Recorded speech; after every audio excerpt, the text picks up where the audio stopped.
Corrupt Authority by yours truly. 3 down, 2 to go. Kenta was in a dark room, blacker even than the long-sleeve shirt and pants he was wearing to avoid detection. He had done well up until this point. After being shot almost dead, revived, and nursed undercover, he had gone on the offensive. With Bolt and Zapdos always hiding nearby, he had bought himself some new clothes, dug up some old information, and signed himself up for the upcoming Pokemon League tournament. If his research was correct, his old Pokemon team was still standing by in the League's holding facility.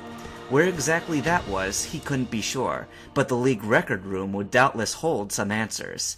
Thus far, he had managed to book a room, slip past some light security, and patter through 3 of the Elite Four's arenas.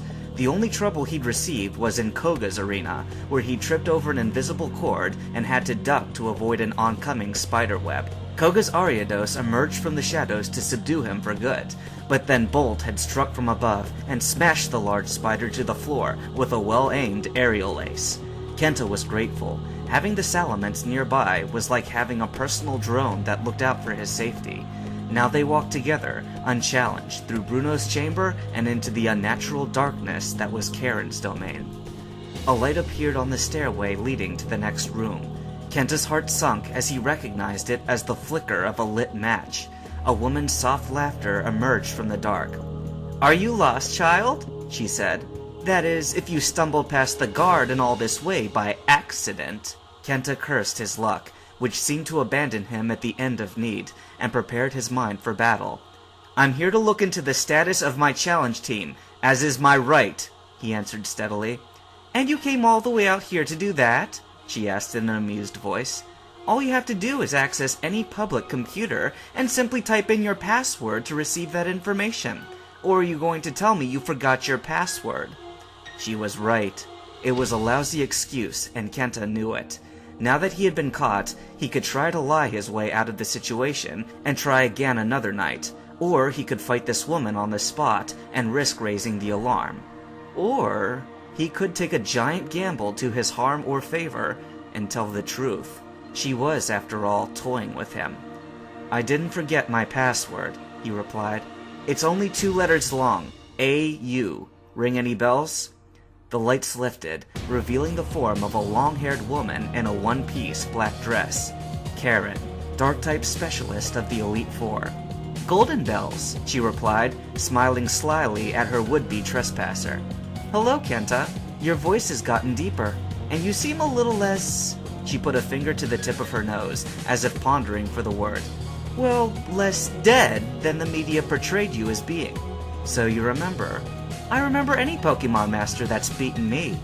Karen crossed her arms and puffed out her cheeks in a mild pouting manner. "Although I can't say our last battle was very amusing. All you used was a Heracross." "Don't be upset with me," Kenta said, raising his hands innocently. "You told me to try winning with my favorites. Well, Heracross is one of them." He turned his tone serious. "I also remember what you said right before that. Strong Pokemon, weak Pokemon. That is only the selfish perception of trainers. Take a look at the world now. G.R.I.P doesn't seem to view potency as subjectively as you do." Karen snorted and turned around, stuffing her lighter in her pocket. "We'll see about that. They've already expanded restrictions from the Uber tier of Pokemon to partially include the overused tier." Kenta smiled grimly. "Good thing you're part of the program, or you'd be at risk of losing your dear Umbreon." "I'm not with G.R.I.P!" Karen shot back, turning around and looking at him, uncharacteristically serious. "Nor are any of the Elite Four. Only the champion has a political obligation to go along with it, and he does so reluctantly." Upon hearing this, Kenta's heart heightened a little. "I hear the Hoenn-champ feels the same way, but let's not talk about that." He looked into Karen's eyes. "You're probably wondering why I'm really here." "And why you have a Salamence with you," Karen said, with an upraised eyebrow. "For a moment, I thought Lance was playing a joke on me." "He's with me," Kenta answered quickly. "But that's not really important right now. Look, I'm still supposed to be dead, and I'd really like it if people continue to think of me that way for stealth reasons. I want to get my original Pokemon team back." "But you see, that's a problem for me," Karen interjected, pacing back and forth in front of the stairway to the next room. I'm on watch duty tonight, and if any monkey business ensues, it's going to be my ass on the line, not that fat slob on guard duty out front." Kenta groaned. "This is kind of a big deal for me." "You didn't let me finish," said Karen smoothly. "You're a Pokemon Master, which by definition means you've beaten a Region's Elite Four at least once before. So if a Pokemon Master beats me in battle, I won't be held quite so accountable." "I don't want to have to fight you," Kenta began tiredly. Up came Karen's hand to silence him again. "You still didn't let me finish. All we have to do is provide sufficient evidence that will convince investigators that a Pokemon Master broke through the lines of defense." Kenta blinked, surprised. Okay, but why help me? What are you getting out of—" He closed his mouth a third time as Karen gave him another look. "Let me finish and I'll tell you. The fact is—" She looked away from him and tossed her hair distractedly. "There's been some strange activity going on here lately. A bunch of guys in black suits and glasses have been coming back and forth through the rooms, all with official guest tags and proper paperwork, of course, but no clear purpose. And they're always carrying briefcases in both hands, as if bringing Lance literally thousands of legal documents to sign. It's just a little too fishy, if you ask me." Karen met Kenta's eye, grinning devilishly. "I'd like an excuse for a closer look." Kenta stared at her for a couple of seconds. "I'm done. You can talk now." "Thanks, I think." Kenta pointed at her Pokeball belt. "So, how are we going to do this? Should Bolt just beat the crap out of those two right now and you ask their forgiveness later?" "Let's hold off my need for forgiveness as long as we can." Karen turned to head up the stairs, waving Kenta on. "Follow me." Lance's arena chamber was decorated how Kenta remembered it, statues of dragons on either side, with a retractable ceiling that gave a dazzling view of the starry night sky overhead. The champion's throne resembled a giant chair, out of which grew a large stone Charizard roaring at the heavens. The battle floor was a different shade of cement than Kenta remembered during his battle with the Dragon Master, but that was to be expected, considering how much punishment his Pokemon could dish out. "Man," he muttered as they passed through, "this takes me back. Second hardest battle of my life." "Second hardest?" Karen echoed inquiringly, sounding interested. "Another story for another time." They had arrived at the double doors of a great room that looked like a mausoleum.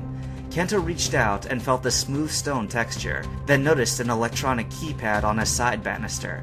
He twisted around and looked back at Karen. "Hey, can you open this?" She gave him a look like he was crazy. "I'm not allowed back there. You're the Pokemon Master, aren't you?" "Yeah, but last time I came through, it wasn't locked." Kenta thought for a minute.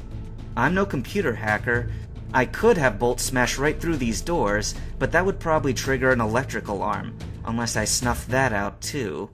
He reached for his belt and widened the Master Ball. "Karen, I'm trusting you. Don't freak out when you see this."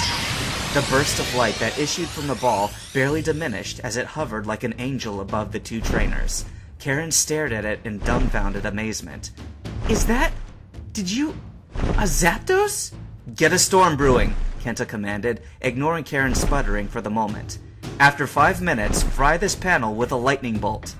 Without hesitation, Zapdos ascended straight up, and the clear night sky was soon overcast. Karen watched for a couple of minutes, then finally looked at Kenta again, overtly impressed. "Well, well, haven't you been busy?" Kenta didn't smile. "My work hasn't even started yet, and it may be at a hitch already. There wasn't supposed to be any kind of thunderstorm tonight. This will be a thin ruse to see through, but it's better than doing it direct." He signaled to Bolt. "Get ready. The moment that lightning strikes, use your brick break to force those doors."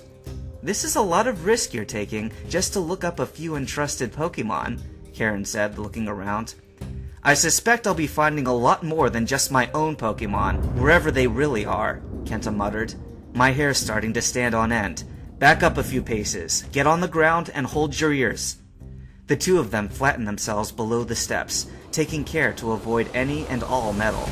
A few tense seconds passed, and then a lightning bolt lit up the area, issuing a crack of thunder so loud that it shook Kenta's teeth. Even before the sound had died away, a blue-red bolt of scales rammed the door with the force of a freight train. Kenta heard the stone collapse, but saw nothing else, as all artificial lightning had failed in the immediate vicinity.